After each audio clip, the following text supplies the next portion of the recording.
Ụmụnne m na ụmụnna m ele ụtọ ọnụrụ unu enwekwarechi ọ nwanne ọnụ nwaanyị nwaanyị mba nnọọ awụchasịala nụ m eyi ụmụnne m enwere mata m nọ n'elu ya for some time now getting to 3 or 4 months ya wee okwu agbaala m aja m mana steji a nọzi ugbu a na steji a na-akpọ nwaanyị mba na-atọkarịla abanyela nụ m gbatara nụ m ose enyemaka mere nụ m ebere kele ugbu a na ọnụ m na ụkwụ m nọ n'ime enwe ihe na-aza mmadụ agachana ya afụ ya bịa laa anụ ọ steji m nọ na mata na ugbu a nna aga igwu na anụ m ebe months ago, yes, otu nwanne anyị nwaanyị akpọ m na fon si m nwaanyị mba nnọọ mza ya sị m na enwere ihe ya chọrọ ịkọsara m na ya nọ n'etiti agaghị ihu agaghị azụ na ya dị confused mana m tụlederela ya okwu n'ugbo ene lee ma enwere ebe eshi kwujọọ m si ya nwanne m nwaanyị gaa n'ihu ya sị m na enwere nwa okorobịa ya na ya abụọ matara na ha ya akwalanụ ha akpala like 1 year na ọ hụrụ ya n'anya ya ahụkwana ya n'anya na ha na-esokwu na enweghị na-esere ha na ha mere nwa ha understand ọkwanụ the only son nwee ụmụnne ndị ke nwaanyị abụọ mma ha wo onye nkụzi mama ha ụzụrụ ha nna ha nwụrụ n'oge na mma ha zụrụ ha ya mechakwa matakwa mma ya nabatakwa ya like mma ya mana ya na nwa ya nwoke rụ na mma ha na-eme dịka di na nwaanyị already even though na ha alụbe ruo ka ke nwoke si na ya achọla ịlụ nwaanyị n'ihi na ọ gwara ya gwa si ya na ọ na-afọnụ ka ya ga like ịlụ nwaanyị ya so ke nsogbu anụ ihe a ije ha bidoro last year ya so ke nsogbu anụ na enweghị nọde ka elekwenụ ma ọ nzube chukwu na ọ wote ya na ya bọchi bido na relationship pụtara na parents ya nne na nna ya ma onye ọgwụ nne ya na ụmụnne kwenụ makwa na onye ya nwe onwe ya wụ ruo February this year mere 1 year ya na ya abụọ matara n'ihi na ha matara February last year so February this year mere ha 1 year ya na ya abụọ matara ruo that 14th o propose marriage ya ekwere ọgwa ya si ahụrụ ya n'anya na ọba hụrụ ịbịa gbawa olu mana enwere ihe dapụtaganụ na enwere ihe ya chọrọ ya jụọ eso gịnị ọgwa ya si ya biko na from now till next month or 2 months na ya ga-alike ka ọ dịra ya ime before ya na-abịa hụ ndị nwe ya gwa ya si mba na ya ga-emeli mistake ahụ ya ga-etekili that risk na ọ dị too much na ada nne ya mụrụ nwa n'ụlọ nwa ahụ ọ mụrụ n'ụlọ awụhụ mistake ọwụ hapụga afọ ime ahụ aga m ama alụ afọ ime achazi ọ bịazighị bịa lụọ ada nne ya and n'ụlọ ha na na-eshi ime dị na mpakwukwu ha kwụrụ ha gbara na nwa agbọghọ na-alụbedi ya na-eshi ime n'ụlọ nna ya so na ihe kpatara na ada nne ya jiri mụọ nwa n'ụlọ before nwoke ọzọ abịa lụọ ya nwa ahụ na parents ya zụga ya so ya gaghị eme ụdịka mistake ahụ na enweghị problem na ele ihe o ji chọ ka ya rie ime before ya na ọ na-abịa eme ihe nọ n'isi ọ gwawa ya sị na ya wụ otu mkpụrụ nwa na ihe ewu nzube mama ya na ụmụnne ya abụọ nwaanyị ya etoro na ha si ya mee ka sure na ọ dị ime before ha esoro ya gaga lụta ya na ọ dị only obstacle na ọ dị only thing nọ in the middle now na ya biko hapụ onwe ya ka dịra ya ime once result test positive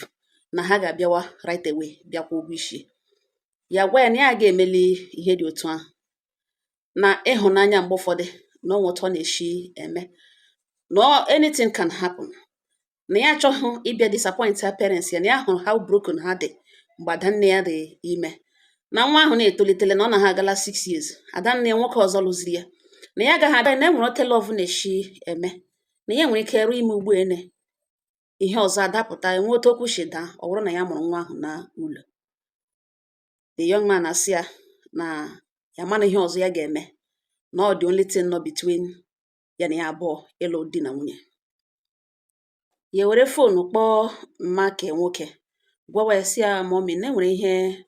nwa ya nwoke bụ ya sị ee biko na ọ dị mkpa na ya biko hapụ onwe ya aka dịrị ime ka ya dị sure na ọ ma na ọ bụ otu mkpụrụ nwa nwoke ya nwere na ya achọghị ka ọ wụrụ ihe a ga-emechasị na eleganụ Chineke anya n'ihu ya chọkwana ihe a ga-emecha echi arụ ka agara lụkwụga nwa ya nwoke ọlụkwụrụ nwunye ya nwaanyị nke ga-aga aga na ọ ga-aga nke na-agaghị aga agaghị aga. Ya sị ya mọmị biko na ya na-ekwe ya nkwa na ọ bụrụ na ha lụọ ya ya amụghị nwa, ya tụghị ime ya amụghị nwa, na ha bịala bịa egbuwe oge, na ya nọ 3 months with di ya arụghị ime,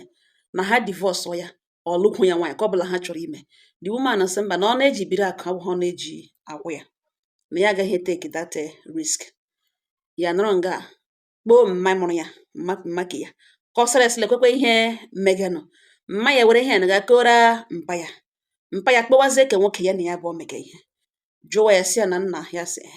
na enwere ihe nwunye gwaghị gbọso nwa ya nwaanyị kwuru na ọ gịnị ka o ji adaptụkwanụ nwa ya na ya ma nwa ya enyi ya nwoke nụtara gwawa mpa mụrụ ya si ya na ọ wụ n'ihe kọndishọn mma ya wetara ole anya na ya wụ otu mkpụrụ nwa nwoke and na okwu mma ya kwukwara na ọ dịghị bad, na idea mma ya na ọ dịghị bad. Mpa ya gwawa ke nwoke na enwe ihe ga-eme ka nwa ya dị ime bifo abịakwa ụgwọ isi na eji nna ya na-asọ ya nsọ, na ihe dị otu ahụ adịghị acceptable. Ke nwokorobịa gwawazie nna ya ụgwanụ papa ya na ọ gwụla the only thing ji nkịta ọnwụ. Ha ekwuchi okwu ahụ gbanyụ fon. Ya bịa jụwa ke nwoke sọ gịnị wụ ụjọ ya, ọ gịnị kpatara o jiri ihe a ga-eji emebiri ha ihe. Ke nwoke agwawa ya that na mama ya ajụghị na kemgbe 1 year ya ejiri mata nwa na enwekwala echi o wetara ya news na ya arụla ime. Ya sị mba n'ihi na enwebe ihe dị otu ahụ. Ya gwawa ya sị na ya na-adị careful mgbe ya na-abịa n'ụlọ ya, and anytime ọbụla ya na-adịghị careful bịa na ya na ya nọchala na ya na-eyuzu preventive measures, na ya agwala ya na ya na-enye assurance na ọ bụrụ na ọ lụọ ya ya atụghị ime na o divorce ya ga-alụrụ onye ọzọ, na ya ejiri onwe ya ọfụma, na esibeghị ime mbụ, enweghị onye enwe nke ya pa, na ya wụghị onye na-amagharị mmarị nwoke ya nọka anụkwa na relationship anyị ya ko ya ezu onwe ya ụmụ nwoke ahụ na ya maara onwe ya. Ke nwoke si na ọwụwụ ụtọ na-ada mana abaghịga n'ime marriage ugbu a onye ọbụla efili wee bịa nwe piti, onye ọbụla chọwa ka sympathize wa n'okwu a ga-echenji na ya biko na enwe ihe nọ dị ya na ọ na ya hụrụ ya n'anya na nkwanye ihe nọ dị ya na ọ dịrị n'ihi ime ka ebido ihe a na-eme. Ya gwa ya sị ngwa nsogbu anọ na ebe ya na mpa ya ekwuole ọnụghị ya ekwu ọnụ na ya ma ihe ọzọ ya ga-eme. Agbanyụ fon na nwaanyị mba nọ nọ ihe eji bịakwute m ugbu a na o kwekwele kwucha m si ya nne m ya sị my sister ya sị olee ihe ị chọrọ ka m gwa gị na ọ m gwa gị na gị ga against your father's instructions gaa dịrị ime, ka ọ m gwa gị na awụ m onye amụma na ama m ihe echi ga-eweta truly that na ọ bụrụ na ọlụ ọṅụ la ama m ihe ị chọrọ ka m gwa m. O kwesịghị ekwesị na nwaanyị gara ime bifo abịa kwụọ ụgwọ isi ya, mana ebe nyere ya the strongest assurance nwere ike inye na ọ bụrụ na erughị ime si divorce ọṅụ ya, chem na enwere ihe kwesịrị ịtụ ụjọ. Ngwa ihe mere nye m nọmba ya ka mụ na-ekwu ka m lee ma a convince nwe ya. Ụmụnne m nwanne anyị nwaanyị were speed sendara m nọmba m kpoo ya na fon mee onwe m introduce anyị baiga na okwu m wee gwawa ya sị ya nna m ya sị enyi m nwaanyị kwana ịhụrụ n'anya wụkwanụ nwa ị chọrọ ịlụ nwere ihe ọ bịara bịa kọsara m, kọsachana m ihe ahụ n'ụdị o ji ekọsara m ya, m hụkwanụ point o mekiri, hụkwanụ ihe o kwuru ụkwanụ your own point. Asị m ka m jụọ ihe ahụ o kwuru ọwụnụ ihe ji nkịta ọnwụ. Ya sị m ee nwaanyị mba nọ ihe ji nkịta ọnwụ na nwa arụghala ime ugbo abịakwa ụgwọ isi. M si ekwuele na ya mpa ya batala n'okwu and ya nwa na-akọwa na ada nne ya mụrụ nwa n'ụlọ. Ị gaghị ajụ ya ebe ụjọ ya nọ, mana mgbe gị na mmadụ na-eme ihe ya enye gị assurance na ọ bụrụ na ya adịghị ime na ọ bụrụ na ya adịghị ime na gị divorce ya ka ọ lụkwụ ya nwaanyị. Okwu shiri ike ọnụ shiri ike, ọ si ejiri onwe ya and ihe wụ somebody gị na amara na for 1 whole year ịma karata ya. Ọ bụrụ na ọ onye na-agba n'ezi ị gaghị alụ ya, ị na-enyo ya enyo, ị na-doubt na ọ na-achụ nwoke, ị gaghị alụ ya. O juru anya kpatara na ijiri mee gịnị chọwa ịlụ ya. Ọzọ dị ka ibe ya wee wụrụ ọ bụrụ na gịnị ya abụọ nọ for 1 year mụchaa ya agụọ na agụrụ ya amasị gị na ị ga-alụ ya, ị nwe ha idea chem na ị nwere idea ote relationships si na-akọ gị si na mkpa aja ọra ka ahụ na gị hụ relationships survive ga 4 months 5 months nke iji ka iji aba ekwele ka ihe naanị Chineke nzube Chineke na ihe Chineke kwadoro ka ọ wụrụ naanị ụjọ gị asị mmadụ ga-emebiri gị ihe ọma Chineke nyere gị. Ihe nwatakịrị hụrụ m n'anya gị hụkwana ya n'anya, o nyere gị assurance try ya gaa lụọ ya. Echem na enwere ihe dị bad, ọ na enwe ihe dị wrong ọ gaghị asị gị that na gị lụọ ya 3 months ọ na-adịghị ime na gị divorce ya. Okwu ahụ shiri ike, so emena ya gị bịa sị ya na ọ ga-arịrịrị ime n'ihi na mpa ya batala n'okwu adanne ya mụọ na denwe n'ụlọ. ọ wụdịrị ihe adị nwere ada nne n'ụlọ mgbe ụfọdụ ọ na-ejibiri aka ahụ ọ na-eji akwụ ya ihe gbasara relationship nọ n'etiti nwoke na nwaanyị obe ṅụm ọ naghị efevọcha ụmụ nwaanyị ma ọ be na ọ dị shiri ike o nweta ihe shigara ngụ na enweghị ihe ilụzuru mana ya nwa nwaanyị biko ya asị m na nwaanyị mba nọ mza ya asị m na ya enweghị ihe ya ga-ekwu in this case na ọ bụrụ na ọ hụrụ ya n'anya na ọ ga-adịrịra ya ime na enweghị nọ dị ya na ọ bụrụ na ọ hụrụ ya n'anya na ọ lọvụ ya na ọ ga-adịrị ya ime na ya anụbeghị na ntị ya bifọ gwebe bifọ na emisi period mafọzikwe ya ekwekwe kwucha m sọ ọbụla na iyi kwụ ka kwuchiri ike ebe na ya sị m yes m sị oke ngwanụ nsogbu anụ agbanyụ fon ọ ya ka nwaanyị the lady kpọchiri m so ele ihe anyị kwutere m gwa esilekwa ihe anyị kwutere nne ya so na enweghị ya ga-eme ya chọghụ take that risk na ya na ebe mpa ya nọ na ya chọghụ iteki ya chọghị ya chọghị back ihe a na-awụ ihe mere some months back ụmụnne m ekwucha destin ka aha aga ọ ya ka o wetara aka yesterday the lady akpọ m chetara m okwu mụ na ya akpọ chetara m ebe m tinye m sị ha afa o mechara chenji obi ya ya asị m na o chenji kwe ha obi o na o mechara kọmunikeshọn ya na ya bụ abịa dịwa wik ya bịa hụ ya na ọ dịgazi ya bịa hụ ya na ọ dịghịzi serious ote o si adị ya efile na ọ dị serious na ihe ahụ that condition o wetara and ya nwa adịghị ready ọ ya ka emegidere mgbe niile ya jụkwana ya sị ya gwachana ya na ọ ya nwa ji ya gaghị anọrọ jide onwe ya n'ala ya gawanụ n'onwe ya sị condition ya ga-emit up some months later ya emitie cosmate ya nwa ya na ya bụ gara school na the boy na-show interest na akọbanyere ya mana ya na-akọpụ akọbụ before because ya na onye nke a dị na mma ya na-akọpụrụ onye ka so ọ ya ka ha jam kwere again o bidokwa ebe ọ kwụsịrị ya elecha anya sị na o tekwele na onye na ọ chọwara ya and ya matọkwana ya to some extent ya sizie ka enye ya opportunity from enye opportunity na ha abụọ adịla serious na ihe ha na-eme na the young man like kwere na ya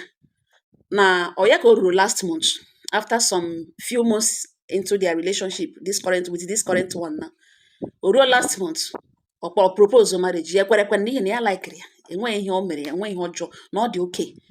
ya ekwerekwe site n'ala ala obi ya dị very happy o kwere ọ kpọrọ ụmụnne ya kpọrọ ndị family ha kpọrọ ndị ezinụlọ bịa kọọ aka mee onwe ya introduce nara list ntara ka ọ nara o were release ya ego ya gaga ọnịcha ga azụga ihe edere na list wụkwana ihe kwesịrị ịzụrụ mma ya onwe ekwe agadawakwala n'oke ụmụ nwoke ihe ndị na efat azụmie na ihe nọ na list na ya nụzi nwanne nya mma ya kpoo ya na fon si ya dat na ochie ichie ya bụ ex ya na nne na nwanne nna ya na ha buru mmanya bịa ngala na ha bịara ịlụ ya mpa ya jụwa ha si dat ije na ha bịara na nwa ya ọ dịkwa wee ke nwoke ya na-emege ha wee so need ha ịdị aware na the question should be na ya enwere ihe jikọrọ ya na nwa ya na ọma ya na wee ije ya wụha onye ọhụrụ na this family papa ya gwawazie ha sị na ha bịara late na ya na ya abụọ kwuru okwu man to man ọ kọpụrụ ya condition o wetara ya aga emit up na ọ gawakwanụ hapụkwanụ nwa ya agawakwanụ na ọ dịla late na ga eri isi abụọ na enwere onye butere mmanya ebe a ya jụọ nwa sọ ya nara nwa ya si esi ya nara nwa ya jụọ nwa sị ele ije ya sị na ihe adịghị otu o shedere na ihe ji nkịta ọnwụwụ na ya rụrụ ime na ya rụrụ ime and ọwụhụ the agreement ya chọghị ihe dị otu ahụ ihe communication ya na ya abụọ ọ bịa slow wezie down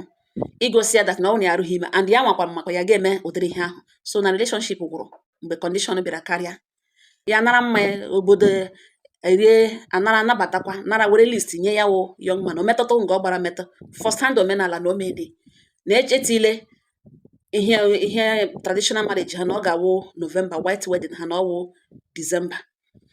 na ya amaghị iche na ugbu a bịara nga ugbu a na ihe ọ pụtara ọ sị ke nwoke ebewe bawa that na ya agaghị ekwe na ya na nwa ya yiri na ya investịrị na nwa ya na ya nyere nwa ya aka na ya na nwa ya have come a long way na nwa ya just disappoint ya because of small thing ọ ga-emeliri ya na that means na onye nke a na the picture all the while ọ si agaghị adị ime na ọ dị ndị akọ ihe na-enweghị isi o kwuchana mpa ya gwa ya sị nakwa ya na ya abụọ kwuru man to man ya gwa ya na ọ gaghị na ọ ya nwa ga-enye ya condition ọ ya nwa ga-enye ya condition ọ ga-eji alụ nwa ya na condition ya enyere ya awụghị ya zọrọ ya ụlọ ọwụ ya zọrọ ya moto enweghị ya si omenala pụrụ iche ya si emere ya nara ya ego na ihe ya gwara ya wụ na ọchọ ịlụ nwa ya na ọ bịa lụọ nwa ya na ọ ya nwa onye wetaga condition ya na ya ga-eti ige nwa ya n'ọnọdụ nne before na-akwụ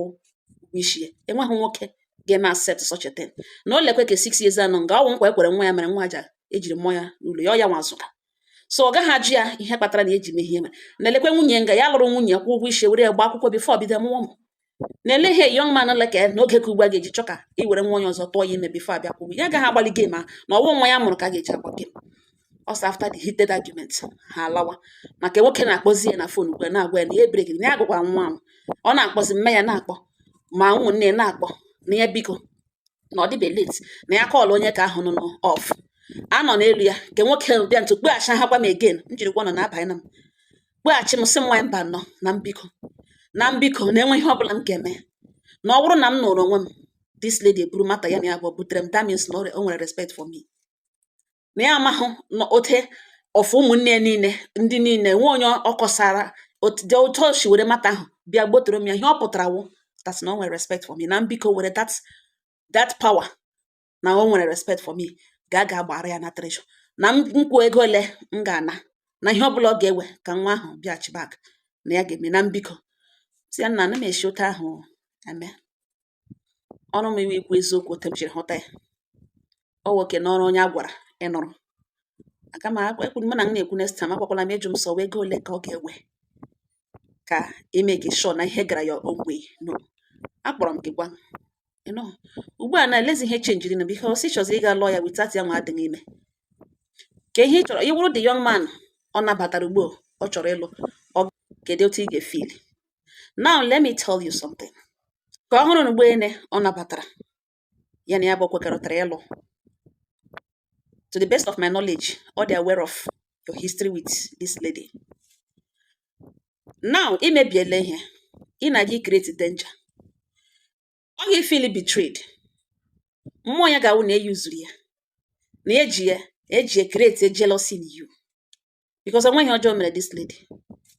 ya na ya abụọ yiri ote nwoke na nwaanyị na-echaghị o propose onweghị ọjọọ mere ịbịa gwawazie na ya na es ya emejiele ọ gịnị ka eze ebe a ga-edenwe ya nwa and ọ ma history gị na this lady o werezi iwe sị oke gị bịa mụzie n'nwa ahụ gị na mmanụ alaghachize gị ekwuzie kakwa ekwuru ya ekwu by then ọ na the lady ahọtụla onye aka ya dị ọcha ya hụrụ mkpụrụ obi ya kpọrọ ụmụnne gị bịa lansị na-alụgachi mmeghe ya ihere na ụmụnna ka jụwa sọ gịnị na-ese asị nwata nwaanyị agakwuru na onye na-ebe omega ihe ọta akakarịrị